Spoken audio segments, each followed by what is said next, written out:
เขาไม่ได้ไปมันมีคนบางขับรถเข้าไปเขาไปพุ่นทุกวันไปออกให้เลยไปร้านเลยคอยออกร้านนึง เป็น2,500,000 2,500,000เอาให้เอาอีก500,000เพื่อกินข้าวกินน้ำอยู่แค่นั้นราชนาเขาได้ก็หาได้แต่หาใจคนยากไม่บอกเจ้าเอาคิดนั่นเงินอันเอาหาขายกล้วยขายยังก็เขาได้กันไล่ก็ไม่ได้ไปซ้ำ10 20 พันพอได้ใส่ตัดช่วงแต่เศร้าตัดแล้วไปเลยเดี๋ยวไหวเลยมันตัดแบบมันแบบน้ำมันยังคาอยู่หันนะเรืออยู่เรือ2 ล้านยังเรือ2 ล้านช่องไปให้เขาไปเยี่ยมมิสาวนี่กำลังมันยังเรือ500,000น่ะนี่ ยังเรือ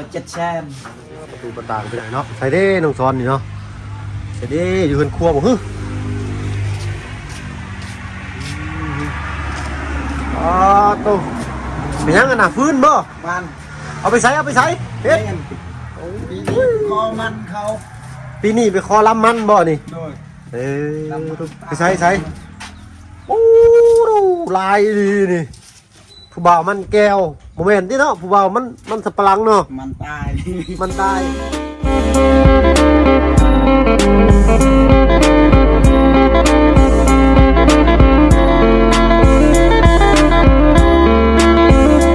สบายดีน้องชายโอ้บ่ได้ผูกพ้องกันแต่โดนเนาะ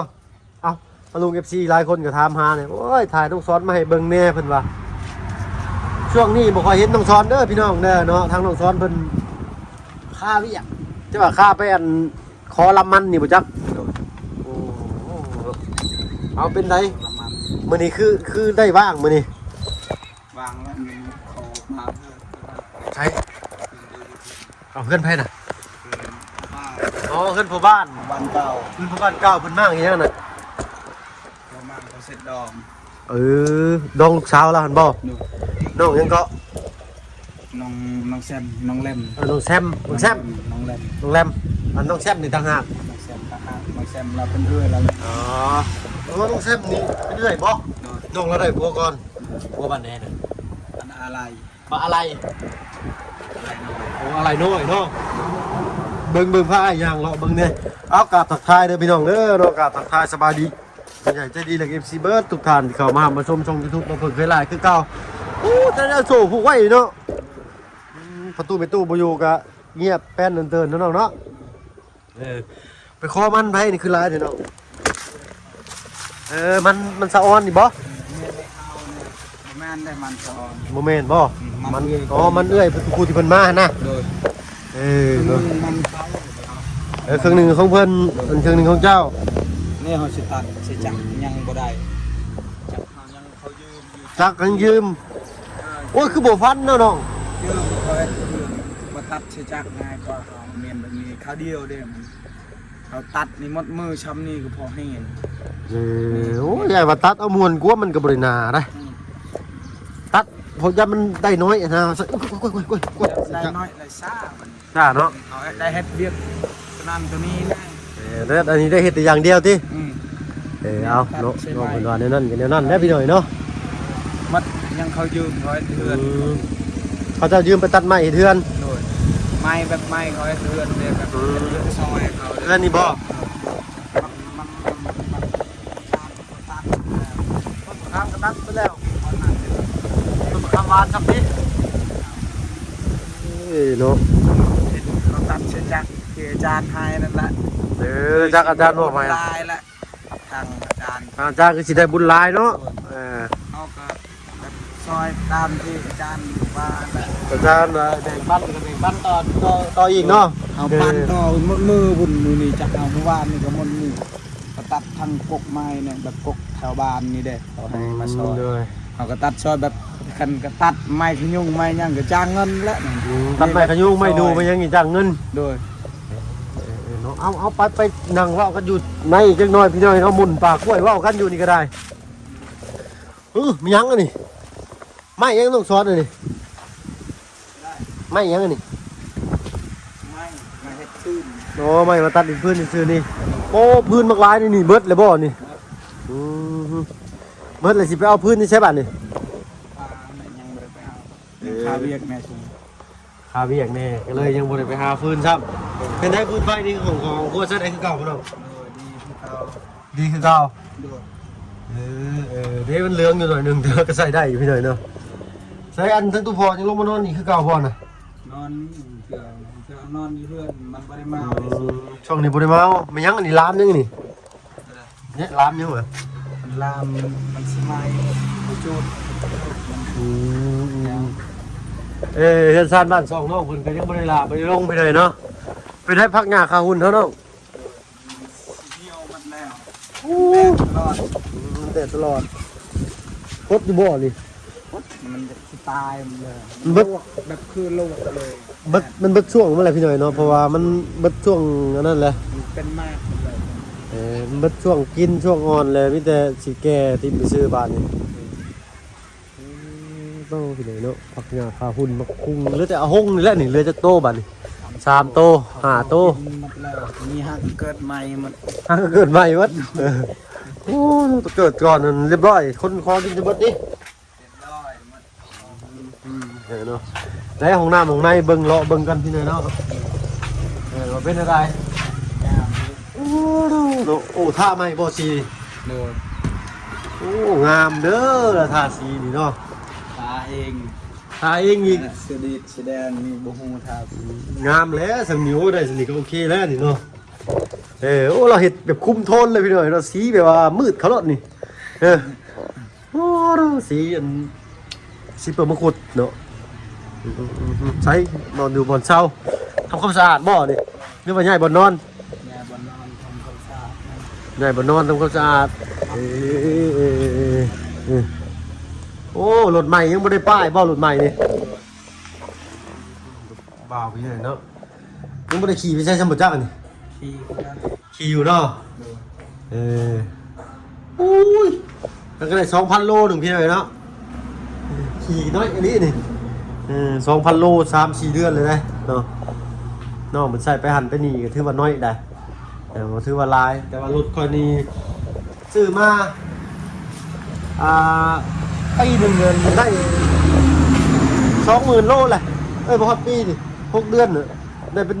10,000-20,000เนี่ยขนาดสายไม้ขาดได้ขนาดสายไม้บ่ขาดป้านนี่ไปประมาณ3-4 หมื่นโลโดดได้อะเนาะว่าก็ถือว่าคุ้มเลยแหละเอาน้ำโอ้ลบน้องๆพอดีจังน้อยพี่หน่อยเนาะบ้านช่องเงินชาติเนาะสะอาดได้นี่เอาพี่หน่อยเนาะโอ้จักเดือนจะมือเลยบ่ได้พ่อหน้ากันอยู่น้องชอนพี่หน่อยเนาะเฮิงก็ได้น้องชอนเลย แล้วประมาณ3 เดือน 4 เดือนเนาะ ข้างนอกมันก็บ่ว่างต่างคนก็ต่างไปคนละทิศทางพี่หน่อยเนาะเอาก็ยังบ่ได้ไล่ลืมห่างเราพี่หน่อยเนาะเอานั่งก่อนโอ้เป็นไดยังคือเก่า โดนถึงเอา ง่ายดีคือเก่าไป ถึงเอา คือเก่าเนาะจอยคือเก่าจัก บอกว่าตุยแน่ส่วนนี้ ตุ้ยเด้โอ้แล้วเป็นได้พี่หน่อยเนาะแล้วตุ้ยแล้วช่วงนี้บ่ได้ตุ้ยเลยเลย ช่วงนั้นจอยนี่สวยว่ะนี่ก็บาทแน่นี่เบิ่งบนบาทนี่แต่นั้นจอยลีนี่ ตอนเป็นบาทนะนี่เนาะเช้าที่มันเป็นจอยเป็นบาทเลยเนาะ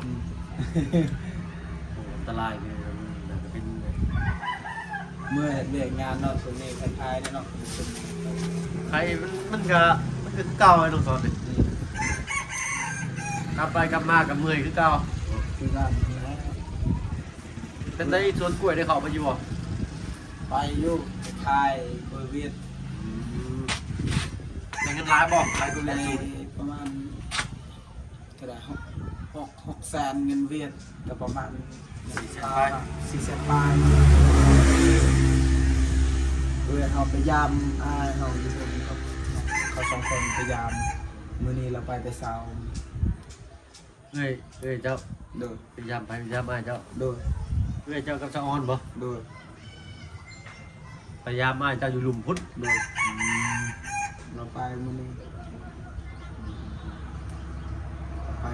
ได้เช้าบ้านเขาไม่ได้ไปมันมีคนบอกเรื่อง แล้วมาจะเช่าบ้านหนึ่งนะ โดย เราไปนอนใช่เนาะ น้องไปขึ้น ไปเช่าก็อยู่ก็ โดยไปกับบางวันจ้างขารถเข้าไปพุ่นทุกวัน มันประบ้านรัฐเป็นลงให้หุ้นเนาะ โดย ก็เลยติดรถไปน้ำเพิ่นจ่ายค่ารถน้ำเพิ่นเนาะ โดยใช่คันรถคอยเอาออกให้เลยไว้ร้านห้าเลยคอยเอาออกร้านนึง เป็น2.5 ล้าน โดย2,500,000แล้วคอยให้ โอ้เขาลงสุดแท่งเนี่ย เขาพันคนเขาดีใจแล้ว2,500,000เขาให้เขาอีก500,000เพื่อกินข้าวกินน้ำอยู่แค่ทางก็ซอยเอาดีใจ เงินคือบนนั่งรถไปนั่งรถสายทางไป เงินพันบาทชนะเขาได้ก็หาได้แต่หาใจคนยากไม่บอก เจ้าเลย เอาเพชรนั่นเงินอันเอาหาขายกล้วยขายหยังก็เขาได้คือกันไล่ก็บ่ได้ก็ซ้ำ10 20พันพอได้ใช้ซื้อนอกซื้อน้ำซื้อในคือให้เอาใส่กินแต่หาใจคนมันบ่ถึงมันบ่ได้คือสิหาอยู่ใส่กันเพชรคือเดียวนี่คือหน้าคือในผมบ่เห็นหน้าเขา ตัวให้เขาซอยยุบเงินเขาไม่ได้สมัยกันเฮาบ่ดีนำสมัยบ่เข้ามาดอกนั่นบ่เขาว่านี่เขาเว้ากับเขามวนซื่อเขาเว้ากันตามศาสนาเฮานี่สมัยเราเฮ็ดภูมิฟ้าจักมีจักฟ้าอะไรฟังขึ้นมานั่นว่าคิดกันของเราเอาเป็นความจริง ช่วงหนึ่งผมคอยเห็นน้องเพื่อนที่เดินแล้วบอกว่าต่างคนก็ต่างไปเรียกทั้งอื่นเลยนะก็เลยไปเข้ามาเนาะป้าลูกเหมือนกระทามาใช่ไหมว่าไปถ่ายน้ำซ้อนให้เพื่อนแม่เป็นว่านั่นเอาก็ไม่ได้ลืมไม่ได้ยังไม่ได้นะครับ แต่เราบริคิดอย่างเองได้สำนีกับสมายมาซอยนี่บได้สมายมาซอยเราบได้สำนีดอก ไม่ได้ชุดไม้พอคอยเข้ามานี่เงียบเงาอยู่วะ เอาดู อยู่เนาะ โดย อย่างหนึ่งคอยเห็นน้องเพื่อนเอาไปหน่อยเนาะยังก็เป็นเด็กเห็นเลยยังก็เป็นดิไปใส่ไปเวียกบ่ โดยเอาตัดมันนั่นนี่ก็ได้2-3เป้าใส่กระเป๋าแต่ปุ๊บ นั่งตัดมันอย่างนี้มื้อหน้าได้สิตัดซอยเด้อตัดไว้ก็ได้พอตอนนี้ จักยังขอยืม เอาผ้านี่แหละตัดมาโบราณนะแอบไปตัดนะสิว่าอยู่บ้างเด้อ เขาตัดช่วงแต่เศร้าๆตัดแล้วไปเลยเดี๋ยวไหวเลยมันตัดแบบมันแบบน้ำมันยังคาอยู่หันนั่นเลย โอ้ตัดแป๊บเดียว เขาตัดมือนี่ก็แบบมือก็มันแห้งแหละเนาะเนี่ยตัดแล้วเขาไปปลูกเลยใส่เป่าปลูกเลยเด้ แค่นั้นเนี่ยตัดแต่เช้า เราไปเลยเนาะนี่ก็ได้คิดโอ้หมากทันโมนะ มันก็ทาน เรื่องเคยเนาะโอ้ มันบ่แซ่บว่ามันเทียบว่ามันกินคือแบบกินนะมันคือแบบทานนามันแซ่บกินบ้าง หมากทันสุ่มกินแซ่บได้ นี่เจลมันบริสุทธิ์ เนาะบางเรื่องอันนั้นมันนี่อ้ายกับไปตัดมันซอยน้องก็มี เอาแกมันเข้าหมดเท่าไรหมด4-5 เที่ยว เป็นให้ชื่อบ่นี่หรือว่าไปตัดอะไรสิ เขาไปเอาอยู่ส่วนเขาเลยขอแบบไอ้น้องกันหลายคันพวกอื่นเขาบ่ให้มันเข้าหมดตายเขาเลยเอาซะเอาแบ่งให้เจ้าตัวนี้นี่ไปถึงเอาปืนเขาบ่ให้เอาแล้ว มันน้องซ้อนลำมันแบบ มันตายไปแล้วมันเคยเป็นมันนี่แหละจับสิพอเลย เราเอาไว้นี่แล้วเอาน้ำพุดได้ป่ะ เอายานมันตายให้เอาไว้ไกลน้ำนะเชื่อก็ทรงแรงเขาเอาท่อเสียบมาชีดใช่ไหมอันมันมีแหงเด้คือคนเฮากันบ่ได้อาบน้ำก็นอนตลอดมันคือขั้นมันคือกั้น เมนนิดหน่อยเนาะ เป็นแนะนำแนะนี่ทีไหนโอ้ยคือฮ้อนแท้อยากอาบน้ำแล้วนี่บ่ได้อาบน้ำเลยฮ้อนแล้วเนาะ ง่ายอันไปตัดมันซอยน้องก็มีสาวบ้านกระดับพะลุงก็โอ้ยคอมเมนต์มาเนาะติดต่อน้องซ้อนแน่เพิ่นว่าเนาะโอ้ยแต่ว่าลุงน้องซ้อนรู้จักบ่อนเฮาก็บ่จักเนาะโอ้ครับว้าวเห็นบ่ เอาช่วงนี้เรียกชวนเฮาเลย น้องก็มีแล้วก็ขยันคือกันเด้ โอ้ข้าวเบื่อแล้วแล้วก็ขยันนี่กันเลยตื่นเช้ามาแล้วก็ลงไปตัดลำมันกับเมย์อยู่ให้สวนน่ะตอนเที่ยงถึงมากินข้าวตอนแรกก็ไปเสียบมันก็เก่งนะ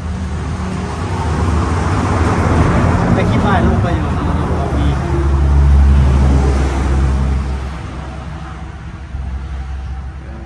จะมืออย่างพาน้องซ้อนไปอยู่เราว่ามีบางอย่างแล้วมันเรื่องของมันกันบ้านนี้เป็นปลูกมันเดียวแห้งคนบ่ดิ บ่ปลูก ปอดเรียบร้อยได้เท่าไหร่ปีนี้ อยู่ที่นี่นะ เนี่ย เอาละ โอ้เก่าล้านสิเนาะโอ้เก่าล้านเลยก็แต่คาฟอดไปได้หรอ 3 ล้าน เหลือ6ขากินขาอยู่อีกได้ป่ะนี่ขอโทษขอไปหน่อยเนาะขากินขาอยู่อีกเนาะ ลายโพดเอาไปอยากลายเลย โอ้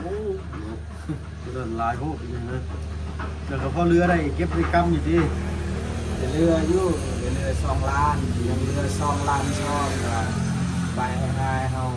เขาไปเยี่ยมมื้อเช้านี่ก็ลังหามันยังเรือ 500,000หน่อยดิ ยังเรือ7แสน มันจะแซนสองล้านสอง 2 ล้านช่องเรือ7แสนเอ้ยเขาอีก5แสน หรือ200,000 บาทนี่ 5แสนเพื่อให้แบบเราไปแต่เช้าให้เราเพื่อมาฮอดที่สิเช้าของพักสินอนแบบมามื้อนี้มื้อมัดปีหน้าอีกปีหน้าเยี่ยม โอ้วีเดือเนาะ ไปนำสุบาบุญมาบ่แม่นว่าวดอกสุมาจะซอยบ่ได้เสียหยังบ่ได้เสียเงินจักกีบ อืม แห่งลาวอีกซอยครับยังก็บ่ได้เสียจักกีบบ่าวบุญก็ขอบใจทางบ่าวบุญหลายๆแล้วซอย ทางชะออนไปอยู่เช้านี่บ่ เด้อ มื้ออื่นตอนแรกผมบ่มาแบบนี้ เงินตอนแรกทางเราแบบเราซอยเลยข้าวยังข้าวลาอีกเอาให้มีข้าวก็ซอบนึงไป ว้าเรื่องไปกับทวนไปถึงหน่อยเนาะโอ้ย ไม่ได้ก็วัสนาเฮานายเนาะ แม่นเลยเราเพิ่งไปได้เพิ่นสิได้ออกมาบาดนี้ โหแล้วยันมาปีนี้ แก้ของแก้ฮีดเนาะ2ปีปลาย เบิ่งสภาพมันก้อนมันก็ออก แต่ว่าเราดีแล้วยังคนก็ไปได้หันส่วนมากสิดีเบิดดีเลยนะครับ คนที่ออกอยู่บาสกีหันเดบิตหันมันเขาพามันรักหกหันมันบ่ดีเด้ นะ นี่เขาพาอายุอายเคยพาดีนี่ดีเลยมันไม่เคยมองเคยบูจักอายเคยจักมันดีหรือสิบ่ดีพารักหกปีเด้มันบ่ดีเด้บัดเขาพาอยู่คุณนี่นี่ดีเลยมัน คำสว่างโอ้คำสว่างใกล้ๆบ้านเราพึ่งที่นั่นใกล้รักษาที่มาใกล้ๆเนี่ยแล้วหลายคนเข้าไปกับบำบัดนั่นก็มีวัดเดียวเนาะบางคนออกมากับหน้าเก่าๆก็มีเนี่ยก็ลุดไปเลยหลายคนก็หลายเป็นแล้วแต่บุญวาสนาไปเลยเนาะบุญท่านนี่ไปได้ก็สร้างเอาสำคัญ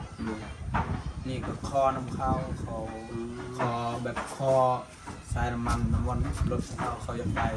3.5 ล้านคอเขา2 ล้าน เพลงเราพาไปสื่อเราพาไปนั่นหรือว่าเราต้องไปเห็นเรียกเรา ไปเรียกแล้วนะ เรียกเอาของสองวันเนาะ โอ้ยเขาซอยให้ฉันนั่งดีใจ 4,000 บาท5,000เนี่ย เขาคิดว่าเขามีอย่างระยะที่ว่าเงินเขาหาได้ใจเขาหายากคนเขาเพียบเขาเลยที่ซื้อนะเขาซอยเขาซ้ำนี่เขาก็ดีใจหลาย เรื่องที่เขาผู้มีแล้วเขาก็สิมีใจกว่าเขาอีกนะโดยตามจริงมันนะว่านี่เป็นอย่างนี้เองเอาเนาะอย่าบัวบุตรีมันเล่นเนาะการเดินทางไปถึง ซ ได้ อยดีใจแล้วเรียกว่าอย่างเรา เอากระสันได้คือไปก่อนเนาะมื้อหน้ามื้อไหนจะไปเรียกเขามาเล่นใหม่คอมเมนต์ว่าพี่น้องเนาะว่าเมื่อกี้ปลูกมันบ่หรือว่าตัดลำมันนี่มันไว้สุดมีอย่างแน่คอมเมนต์ลำปลาไว้ได้เป็นอย่างเด้อเนาะสำหรับคลิปนี้ถ้าผมเป็นต้องซ้อนขอตัวลาลงเลยพี่น้องเนาะทีนี้ก็จะดูทุกคนเดียวมาชมผมไปหลังก้าวไปแล้วสบายดีจ้ะไปนั่งกันสิรับน้องซ้อนเอ้ย